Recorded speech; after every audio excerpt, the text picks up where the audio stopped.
Dear student, इसके पहले की क्लास में हम लोग यूनाइटेड नेशन ऑर्गेनाइजेशन के इंट्रोडक्शन की क्लास हम लोग देखे। अब हम लोग यूएनओ के प्रमुख अंग के बारे में चर्चा करेंगे।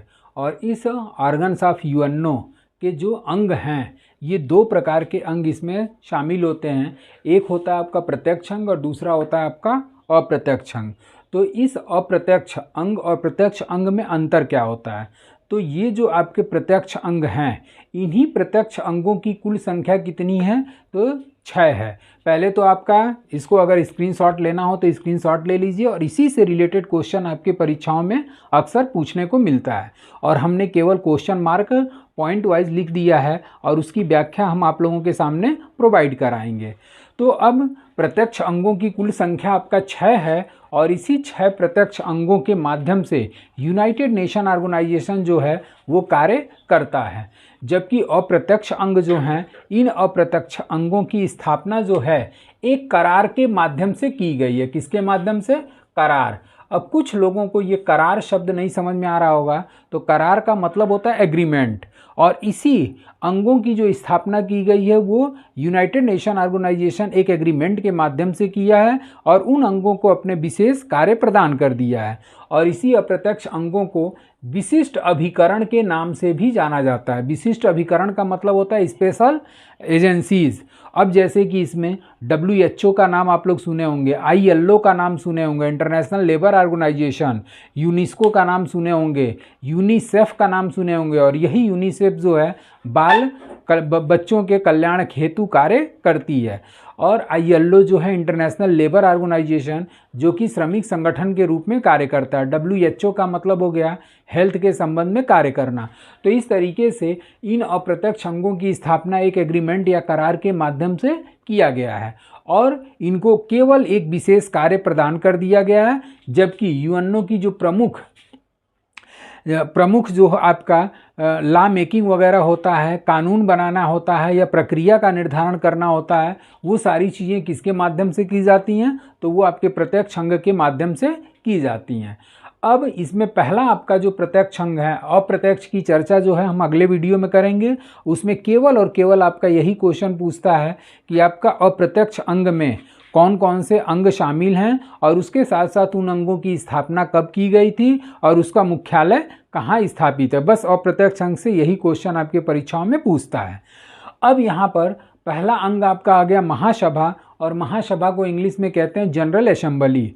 अब इसमें पहला पॉइंट आ जाता है, या पहला क्वेश्चन ये इंक्लूड करता है कि विश्व की लघु संसद किसे कहा जाता है? तो विश्व की लघु संसद महासभा को कहा जाता है। अब इसका हम आप लोगों को कंसेप्ट क्लियर कर देते हैं कि विश्व की लघु संसद महासभा को क्यों कहा जाता है।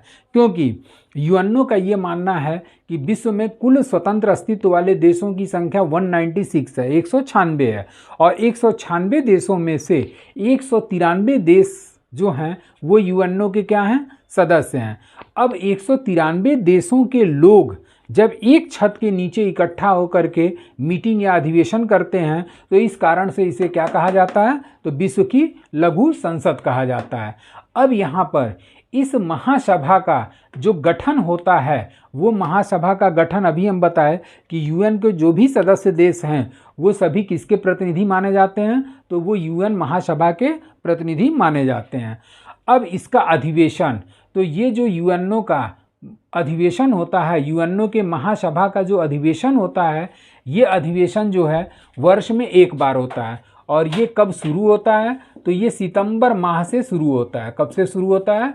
सितंबर माह से। और ये कब तक चलता है? तो ये आपका चलता है आपका दिसंबर माह तक। तो इस तरीके से यूएन का जो वार्षिक अधिवेशन है, सेशन है, सत्र है, वो स्टार्ट कब से है?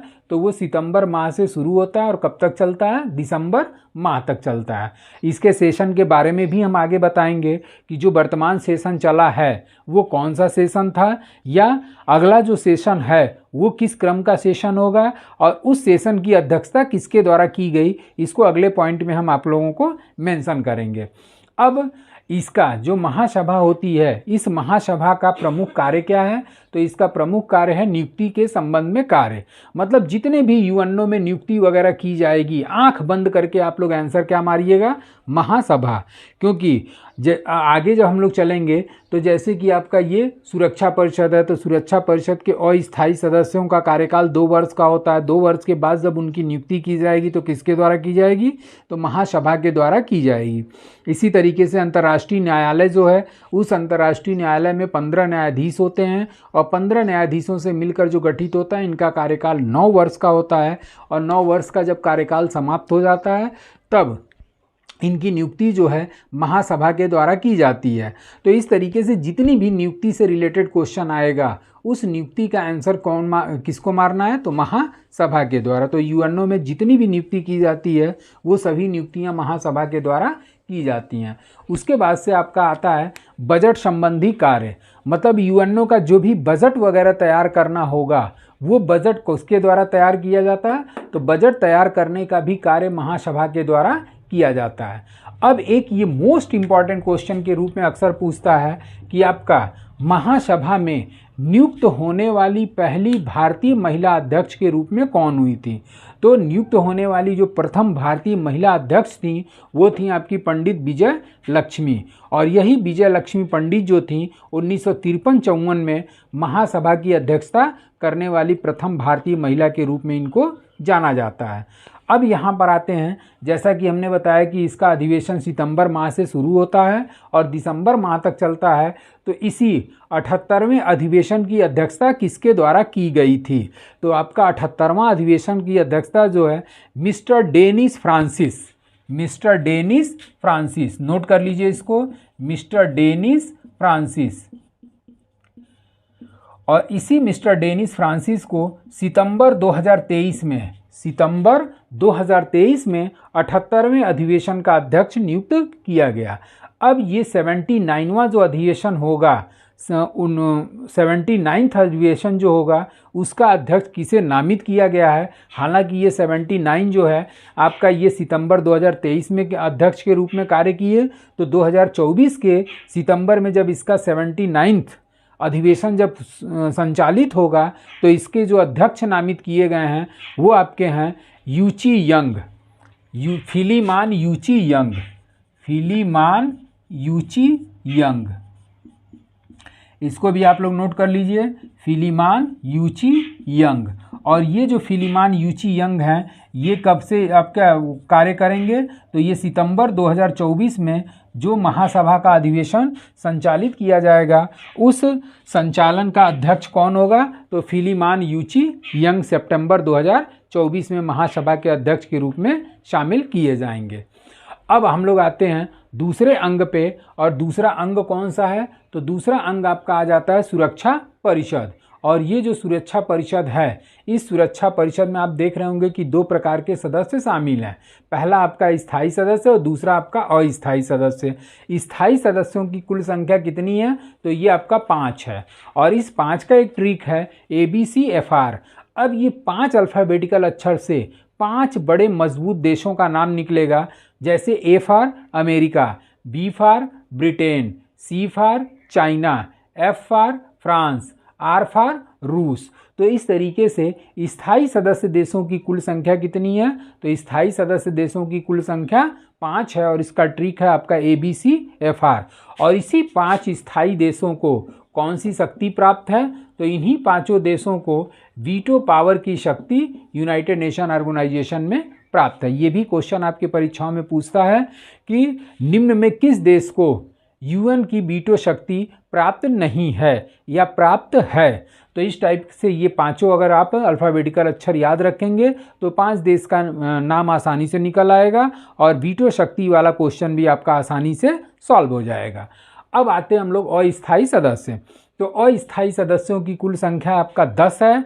और ये जो 10 है ये प्रारंभ में जब 24 अक्टूबर 1945 को आपका यूएनओ का गठन हुआ था तो इस अस्थायी सदस्य देशों की कुल संख्या कितनी थी, तो ये 6 थी। कितनी थी? 6 थी। और बाद में 1965 में यूएन चार्टर में क्या किया गया? संशोधन किया गया और उसी संशोधन के परिणाम स्वरूप इनके सदस्यों की संख्या 6 से बढ़ाकर कितनी कर दी गई? तो 10 कर दी गई। तो इस तरीके से अस्थायी सदस्यों की वर्तमान संख्या कितनी है? 10 है। और इन सदस्यों का कार्यकाल कितने वर्ष का होता है? तो 2 वर्ष का होता है। और 2 वर्ष के बाद ये अपने पद से रिटायर हो जाते हैं और इनकी जगह पे नए सदस्य शामिल हो जाते हैं। अब इनकी नियुक्ति कौन करेगा? तो इनकी नियुक्ति, जैसा कि हमने शुरू में ही बताया कि नियुक्ति से रिलेटेड जो भी क्वेश्चन आएगा वो किस पर मारना है आंसर? तो वो आपका महासभा के द्वारा कोई भी नियुक्ति की जाती है। अब हम लोग आते हैं भारत के संबंध में कि भारत जो है अस्थायी सदस्य अब तक कितनी बार निर्वाचित हो चुका है। तो भारत जो है अब तक कुल मिलाकर के 8 बार निर्वाचित हुआ है। इसमें आपका मोस्ट इम्पॉर्टेंट के रूप में पहला आ जाता है और अंतिम 8वां आ जाता है।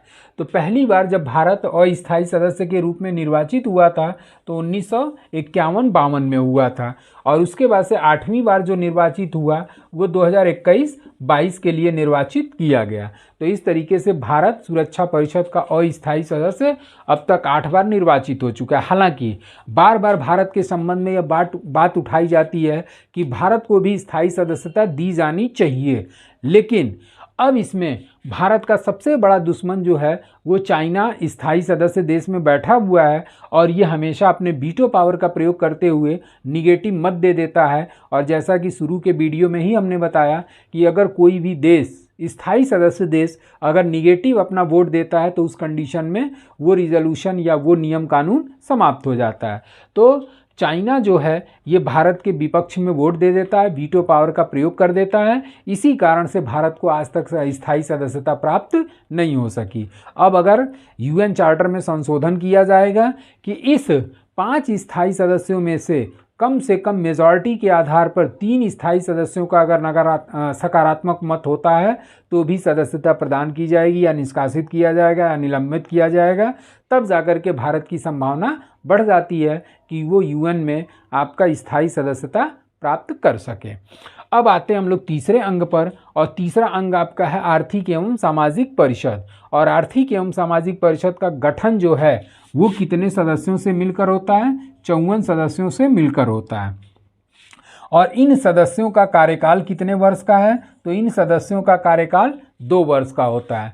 और 1/3 सदस्य जो है वो प्रत्येक दूसरे वर्ष, इन सदस्यों का जो कार्यकाल होता है, इन सदस्यों का कार्यकाल 3 वर्ष का होता है। और प्रत्येक तीसरे वर्ष 1/3 सदस्य जो हैं वो क्या हो जाते हैं? रिटायर कर जाते हैं और उनकी जगह पे नए सदस्य शामिल होते जाते हैं। जब नए सदस्य शामिल होंगे तो इन नए सदस्यों की नियुक्ति कौन करेगा? तो इन नए सदस्यों की नियुक्ति जो है महासभा के द्वारा की जाएगी। अब एक मोस्ट इम्पॉर्टेंट क्वेश्चन आ जाता है कि आर्थिक एवं सामाजिक परिषद का वार्षिक अधिवेशन कितनी बार होता है?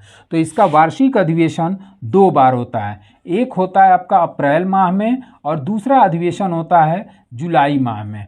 अब इस पर क्वेश्चन बनता है कि अप्रैल माह का अधिवेशन कहाँ संचालित होगा और जुलाई माह वाला अधिवेशन कहाँ संचालित किया जाएगा? तो अप्रैल माह वाला जो अधिवेशन होता है वो न्यूयॉर्क में किया जाता है और जुलाई माह वाला जो अधिवेशन होता है वो आपका जिनेवा में संपन्न होता है। तो इस तरीके से आर्थिक एवं सामाजिक परिषद का अधिवेशन वर्ष में 2 बार, अप्रैल माह में और जुलाई माह में। तो आपका आर्थिक एवं सामाजिक परिषद से केवल 3 क्वेश्चन, गठन कितने सदस्यों से, कार्यकाल कितने वर्ष का, अधिवेशन वर्ष में कितनी बार। तो ये जितना भी हमने टॉपिक आपको बताया ये एक तरीके से यूएनओ के 3 प्रमुख अंगों से जो भी रिलेटेड क्वेश्चन बनते हैं वो सारे क्वेश्चन को हमने यहाँ पुटअप कर दिया। अब हम लोग आते हैं चौथा, 5वां और 6वां अंग और उसके बारे में हम लोग चर्चा करेंगे। तो अब हम लोग आते हैं यूएनओ के चौथे अंग पे और यूएनओ का चौथा अंग है आपका सचिवालय। और ये सचिवालय का प्रधान, जो भी हमने आप लोगों को पॉइंट्स लिखा हुआ है, इस पॉइंट्स का अगर आप लोग स्क्रीनशॉट ले लेंगे और स्क्रीनशॉट लेकर के इसी चीज़ को केवल आप लोग देखते रहिए। और जब इस चीज़ को आप लोग देखेंगे तो जाहिर सी बात है कि जो भी इसमें पॉइंट्स दिया गया है उसमें से आपके दिमाग में कोई ना कोई आंसर जरूर निकलेगा। अब जैसे कि आपका इसमें प्रधान या मुखिया क्या कहलाता है, इसका कार्यकाल कितने वर्ष का होता है, इसकी नियुक्ति कौन करता है, प्रथम महासचिव कौन हुआ। तो इतने पॉइंट से एक तरीके से आप लोग कहीं ना कहीं इसको क्वेश्चन मार्क के रूप में नोट कर लिया करिए, और उसको जब बार बार देखेंगे तो बार बार उस चीज़ों का आंसर आपके दिमाग में आएगा। अब जो चीज़ें आप भूल गए, जो भी पॉइंट्स आप भूल गए, उसको डिटेल नोट से उठा करके देख लेंगे तो मैं गारंटी देता हूँ कि दोबारा वो आपके नज़र से कभी मिस नहीं होगा या आपके दिमाग से कभी मिस नहीं होगा। तो जीके जीएस याद करने का ये सबसे अच्छा तरीका होता है कि एक एक पॉइंट, जो मेन पॉइंट है, उसी मेन पॉइंट को क्वेश्चन के रूप में लिख लीजिए केवल शॉर्ट में, और उसके बाद तब आप इसको बार बार रिवाइज करते रहिए। देखिए बहुत आसानी से आपका जीएस का पार्ट तैयार हो जाएगा। तो इस सचिवालय का जो प्रधान या मुखिया होता है वो कौन होता है, तो वो महासचिव कहलाता है, महासचिव। अब इस महासचिव का कार्यकाल कितने वर्ष का होता है, तो महासचिव का कार्यकाल 5 वर्ष का होता है। अब इसकी नियुक्ति कौन करता है, तो नियुक्ति के संबंध में जैसा कि हम लोगों ने शुरू में ही बताया कि महासभा, कोई भी अगर यूएनओ में नियुक्ति होगी तो वो नियुक्ति किसके द्वारा की जाएगी, महासभा के द्वारा। तो इसी सुरक्षा परिषद की सिफारिश पर महासभा के द्वारा यूएनओ के महासचिव की नियुक्ति की जाती है। अब प्रथम महासचिव कौन हुआ था, तो प्रथम महासचिव हुए थे त्रिगवेली, और ये त्रिगवेली किस देश के थे, तो ये नॉर्वे के थे। अब इन पर एक क्वेश्चन और बनता है त्रिगवेली पर कि एकमात्र यूएन के महासचिव कौन हुए जिन्होंने कार्यकाल पूरा होने के पहले त्यागपत्र दिया, तो वो आपके त्रिगवेली थे। और त्रिगवेली का कार्यकाल 1946 से लेकर के 2 कार्यकाल के लिए नियुक्त हुए थे, 1946 से 56 तक। लेकिन अभी 3 वर्ष के पहले ही इन्होंने 1953 में अपने पद से त्यागपत्र दे दिया। तो एकमात्र महासचिव त्रिगवेली जिन्होंने कार्यकाल पूरा होने के पहले अपने पद से त्यागपत्र दिया। वर्तमान महासचिव कौन है, तो वर्तमान महासचिव आपके हो जाएंगे answer Antonio Guterres, Antonio Guterres. और ये एंटोनियो गुतरेस के बारे में 2 क्वेश्चन पूछा हुआ है कि एंटोनियो गुतरेस जो हैं वो किस देश के हैं, तो इसको भी आप लोग नोट कर लीजिए। एंटोनियो गुतरेस जो हैं वो पुर्तगाल के हैं। अगला क्वेश्चन इस पे पूछा था कि वर्तमान महासचिव एंटोनियो गुतरेस का क्रम कौन सा है, तो वर्तमान महासचिव एंटोनियो गुतरेस जो पुर्तगाल के हैं ये किस क्रम के हैं, तो इसको भी नोट कर लीजिए, ये 9वां क्रम के हैं। अब एक क्वेश्चन पूछता है डैग हैमरशोल्ड के बारे में, और ये जो डैग हैमरशोल्ड थे ये यूएनओ के दूसरे महासचिव के रूप में नियुक्त हुए थे। इनके बारे में एक क्वेश्चन पूछता है कि एकमात्र महासचिव कौन थे जिनकी मृत्यु कार्यकाल के दौरान हुई थी, तो डैग हैमरशोल्ड एकमात्र महासचिव हैं जिनकी मृत्यु विमान दुर्घटना में कार्यकाल के दौरान हो गई थी। तो इस तरीके से ये 5-6 क्वेश्चन आपका सचिवालय पे बनता है। अब हम लोग आते हैं अंतर्राष्ट्रीय न्यायालय पे, और अंतर्राष्ट्रीय न्यायालय पे बहुत अच्छे क्वेश्चन और बहुत ढेर सारे क्वेश्चन पुटअप होते हैं। अब पहला क्वेश्चन कि अंतर्राष्ट्रीय न्यायालय कहाँ स्थित है, तो अंतर्राष्ट्रीय न्यायालय जो है आपका नीदरलैंड में स्थित है। और इस अंतर्राष्ट्रीय न्यायालय की जो स्थापना की गई थी वो 1946 में की गई थी। और अंतर्राष्ट्रीय न्यायालय जो होता है ये 2 देशों के मध्य उत्पन्न होने वाले विवादों का निस्तारण करता है, जो कि हेग नीदरलैंड में स्थित है। नीदरलैंड पे एक क्वेश्चन पूछता है कि विश्व का पहला देश कौन सा है जिसने इच्छा मृत्यु को मान्यता दिया, तो वो आपका नीदरलैंड। अब आते हैं कि इंटरनेशनल कोर्ट का गठन कितने न्यायाधीशों से होता है, तो इनका गठन जो है वो 15 न्यायाधीशों से मिलकर होता है। अगला क्वेश्चन कि इन न्यायाधीशों का कार्यकाल कितने वर्ष का होता है, तो न्यायाधीशों का जो कार्यकाल है वो 9 वर्ष का होता है। और इन न्यायाधीशों की नियुक्ति जो है वो सुरक्षा परिषद की सिफारिश पर महासभा के द्वारा की जाती है। उसके बाद से इस इंटरनेशनल कोर्ट की कार्यकारी भाषा कौन कौन सी है, तो कार्यकारी भाषा आपकी है अंग्रेज़ी और फ्रेंच, अंग्रेज़ी और फ्रेंच। और इन्हीं दोनों भाषाओं में इंटरनेशनल कोर्ट का कामकाज या कार्यकारी भाषा के रूप में अपनाया जाता है। अब प्रथम अध्यक्ष कौन हुए थे, तो इंटरनेशनल कोर्ट के प्रथम अध्यक्ष हुए थे आपके गैरेरो, प्रथम अध्यक्ष गैरेरो। जबकि वर्तमान अध्यक्ष कौन है, तो वर्तमान अध्यक्ष हैं नवाफ सलाम, नवाफ सलाम। और ये नवाब सलाम जो है ये किस देश के हैं, इसको भी नोट कर लीजिए। तो नवाब सलाम जो हैं वर्तमान अध्यक्ष के रूप में कार्यरत हैं और ये लेबनान देश के हैं और इनका जो कार्यकाल है वो कार्यकाल 2024 से स्टार्ट हुआ है और इनका कब तक रहेगा, 2027 तक। क्योंकि अंतर्राष्ट्रीय न्यायालय के जो न्यायाधीश होते हैं उन न्यायाधीशों का कार्यकाल 9 वर्ष का होता है, लेकिन अध्यक्ष का कार्यकाल कितने वर्ष का होता है, तो अध्यक्ष का कार्यकाल 3 वर्ष का होता है। तो इस तरीके से वर्तमान अध्यक्ष जो 2024 में नियुक्त हुए हैं वो लेबनान के नवाब सलाम को नियुक्त किया गया है। प्रथम महिला न्यायाधीश कौन थी, तो अंतर्राष्ट्रीय न्यायालय में नियुक्त होने वाली प्रथम महिला न्यायाधीश हैं रोसाइलिन हिंगिस। और ये रोसाइलिन हिंगिस किस देश की हैं, तो ये ब्रिटेन की निवासी हैं। उसके बाद से अंतर्राष्ट्रीय न्यायालय में न्यायाधीशों की गणपूर्ति कितने न्यायाधीशों से होती है, तो अंतर्राष्ट्रीय न्यायालय के न्यायाधीशों की गणपूर्ति 9 न्यायाधीशों से संपन्न होती है। गणपूर्ति कुछ लोगों को नहीं समझ में आया, तो गणपूर्ति का मतलब कोरम या कोटा, मतलब किसी भी कार्यवाही को संचालित करने के लिए 15 न्यायाधीशों में से कितने न्यायाधीशों की उपस्थिति अनिवार्य है, 9 न्यायाधीशों की। अगर इससे संख्या कम है तो गणपूर्ति या कोरम या कोटा का अभाव माना जाएगा और कार्यवाही स्थगित कर दी जाएगी। जैसे कि संविधान में आप लोग संसद के बारे में पढ़े होंगे कि संसद में गणपूर्ति कितनी होनी अनिवार्य है। तो दोनों सदनों की बैठक संचालित करने के लिए संसद के कुल सदस्य संख्या के 1/10 भाग, मतलब सदन के कुल सदस्य संख्या का 1/10 भाग होना निश्चित है, अन्यथा गणपूर्ति का अभाव माना जाएगा और कार्यवाही स्थगित कर दी जाएगी। उसी तरीके से न्यायाधीशों की गणपूर्ति कितनी मानी गई है, 9। अब अगला क्वेश्चन कि अंतर्राष्ट्रीय न्यायालय में नियुक्त होने वाला प्रथम भारतीय अध्यक्ष के रूप में कौन कार्यरत हुआ, तो प्रथम भारतीय अध्यक्ष के रूप में कार्यरत हुए थे डॉक्टर नागेंद्र सिंह। और ये अंतर्राष्ट्रीय न्यायालय में अध्यक्ष के पद पर नियुक्त होने वाले प्रथम भारतीय के रूप में इन्हें जाना जाता है। अब अगला क्वेश्चन कि नियुक्त होने वाला प्रथम भारतीय न्यायाधीश कौन था, तो अंतर्राष्ट्रीय न्यायालय में नियुक्त होने वाले प्रथम भारतीय न्यायाधीश के रूप में कार्यरत हुए थे वीएन राव। अब अगला क्वेश्चन आ जाता है कि अंतर्राष्ट्रीय न्यायालय में वर्तमान समय में कार्यरत भारतीय न्यायाधीश कौन है। ये कई परीक्षाओं में आपके एग्जाम्स में पूछ चुका है। तो कार्यरत भारतीय न्यायाधीश जो वर्तमान में हैं वो हैं दलबीर भंडारी, और दलबीर भंडारी का जो कार्यकाल है वो आपका 2027 में समाप्त होगा, 2027 में। और ये दूसरे कार्यकाल के लिए भी एक तरीके से नियुक्त किए गए हैं। तो एक कार्यकाल इनका समाप्त हो चुका है और दूसरा कार्यकाल इनका शुरू हो चुका है, और इनका जो कार्यकाल समाप्ति की वर्ष दिया गया है वो आपका 2027 में ये सेवानिवृत्त हो जाएंगे।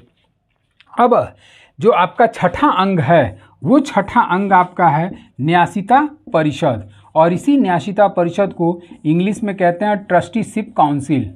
न्यासिता परिषद को ट्रस्टीशिप काउंसिल।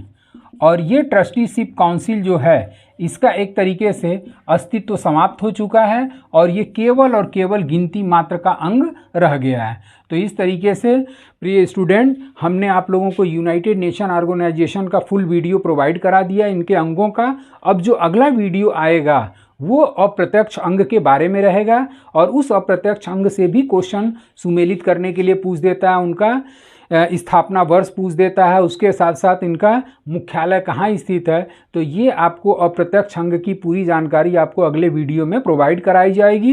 तो आज के लिए बस इतना ही। Thank you so much.